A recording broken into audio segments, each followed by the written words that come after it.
Hi, hello, my name is Gomer Joseph. I hope you've all been having a great day so far. Welcome back to another True Crime Tuesdays video. If you are new, I welcome you. Today, I'll be discussing a requested case of the unsolved disappearance of Shelton Sanders. Shelton had so much to look forward to in his life, but he unexpectedly vanished out of nowhere. What's unfortunate is that those who knew him believe that he is no longer with us. And what's worse is that the monsters responsible for making him disappear refuse to tell his loved ones where he is. Now, I encourage you all to do your own research with this case and not just look at my video for all of the information. Here we go. Shelton Sanders was born on October 31st of 1975 in South Carolina to parents William and Peggy Sanders. Shelton grew up with three other siblings. He was known to be talkative, inspiring, trustworthy, outgoing, intelligent. Shelton was known to be a hard worker. He was patient, well-loved, and known to be humble. On June 19th of 2001, Shelton is 25 years old at this point, and he is studying IT at the University of South Carolina. That night, he called his parents who were living in Rembert, South Carolina, to tell them that he would be coming back home late. And he was making this call from Columbia, South Carolina. The reason why he would be coming home late is that the thing is, he was asked to be the best man at a friend's wedding, and he had to pretty much get everything together for this bachelor party. After Shelton ended the call, his family would sadly never hear from him again. What's eerie is that later into the night, into the early morning, Shelton's dad, William, had this nightmare where Shelton was screaming out to him. Of course, this is a horrific nightmare, and his father wakes up from him.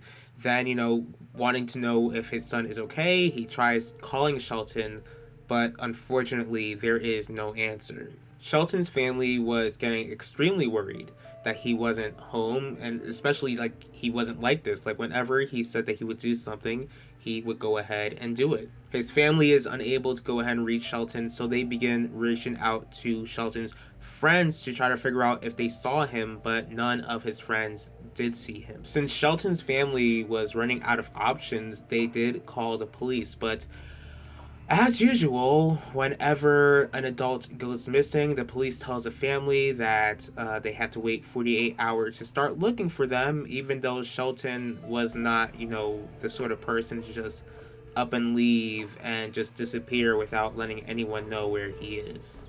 Since the police weren't using their resources to search for Shelton, his family and friends began searching for him all over the place, and they began retracing Shelton's steps. One of Shelton's brothers informed his parents that Shelton was actually last seen with a friend named Mark Richardson, and Mark was actually the last person who Shelton called. Mark Richardson was called by Shelton's father, William, ready to have a civil conversation and ask Mark where, he last saw Shelton. According to Shelton's father, William, Mark just went off on William, and I'm not sure how William reacted, but I'm telling you, if I was in William's shoes, there is absolutely no way you're gonna either raise your voice at me or talk crazy to me while my son is missing. To no surprise, William thought this was weird, odd, and sketchy. And then he calls Mark again, and this time around, Mark was calm, and Mark needed to be calm. Mark planned to meet with Shelton's family to speak with them. Since his initial conversation with Mark, made a bad taste in William's mouth, William decided to call the police to inform them about this upcoming meeting. When Mark arrived, the meeting was actually recorded, and Mark told the family how Shelton stopped by his house. Then Shelton left by saying that he will be on his way back home. Before Mark had the chance to leave the house, the police arrived and spoke with him. What's odd is that Mark was beginning to get nervous while the police was around, and he just kept asking if he was a suspect, as if that's not weird at all. And yes, the police thought this is weird, so they actually spoke with a neighbor of Mark's who stated that they heard gunshots the night that Shelton went missing. The neighbor went on to say how he went outside and saw Mark asking what that noise was, and Mark said that it came from his car. Sure, Mark. Mark spoke with a friend of Shelton, and this is the same friend who asked Shelton to be the best man at his wedding. As Mark and Shelton's friend were having a conversation, he asked if the police found Shelton's car. And Shelton's car was actually a white 1988 Oldsmobile Regency with the plate number 214LZM. Now, the strange thing is that, like, why on earth do you even care to know about Shelton's car rather than knowing if the police found any clues as to where your friend is supposed to be?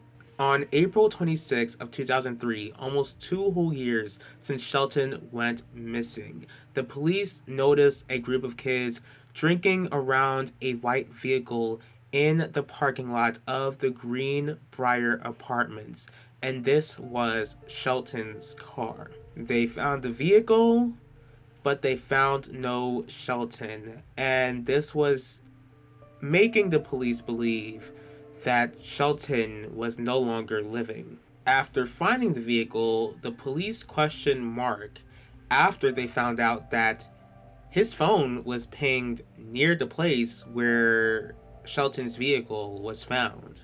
The excuse that Mark gives is that he met with a prostitute who drove him around. Now, I have never met with a prostitute, and I absolutely do not plan to ever meet with a prostitute. But what sort of prostitute drives around their customers? Because from what I've heard, it was supposed to be the other way around.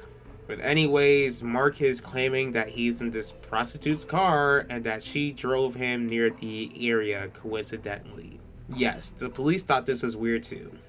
So I'm glad I'm not the only one who felt like this was weird. This gets even weirder.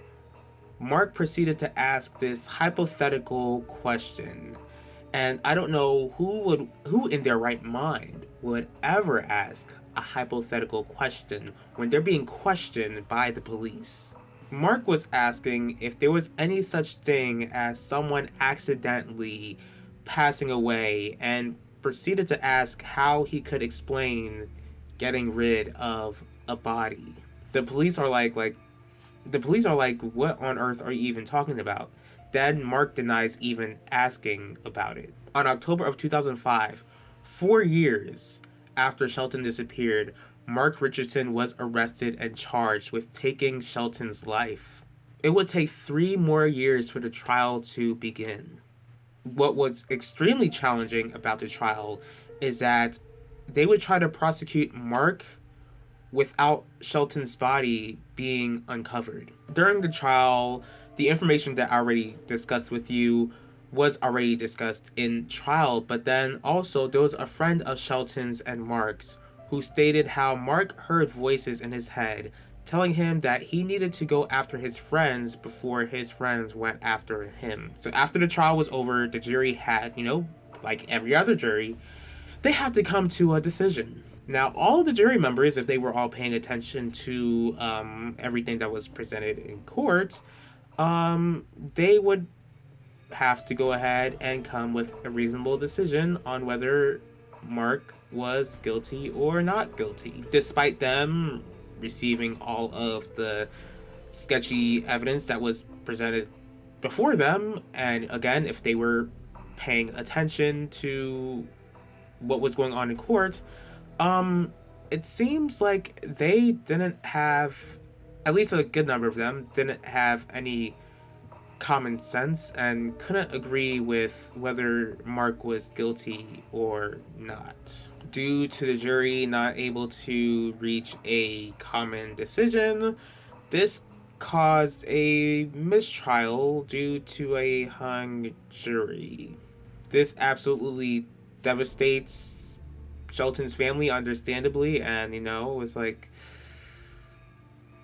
yeah, because they were just presented with every other evidence that was against Mark, but Mark, the jury couldn't decide whether Mark was guilty or not. Since then, it didn't seem like there was really any new evidence presented on trying to go ahead and locate Shelton and who could have harmed him, but yet his family is working extremely hard to locate Shelton, believing that, he is no longer with us.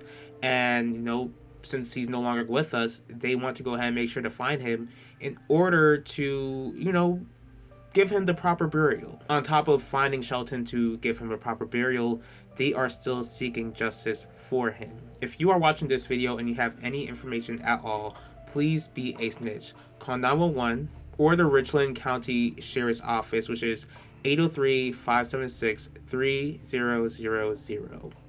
I do pray that whoever is responsible for Shelton's disappearance would repent of their sins and trust in Jesus Christ alone to save them. That way they can truly understand the wicked actions that they have done and provide Shelton's loved ones with answers. Whether this monster gets saved or not, I just pray that God would convict them to confess to what they have done. The God that I serve, the God of the Bible, is a God of justice. He knows exactly where Shelton is and knows exactly who harmed him and will make sure that justice is served. I also do pray that God would comfort Shelton's loved ones and that he would provide them with the answers that they have been searching for all of these years. I thank you all for taking the time in your day to watch this video. If you did like this video, please feel free to hit the like button. If you have any thoughts about this case, please leave your thoughts in the comment section below. If you'd like to see more videos from me, please feel free to subscribe and click the bell to be notified about the next video. If there's a certain true crime case that you would like me to cover,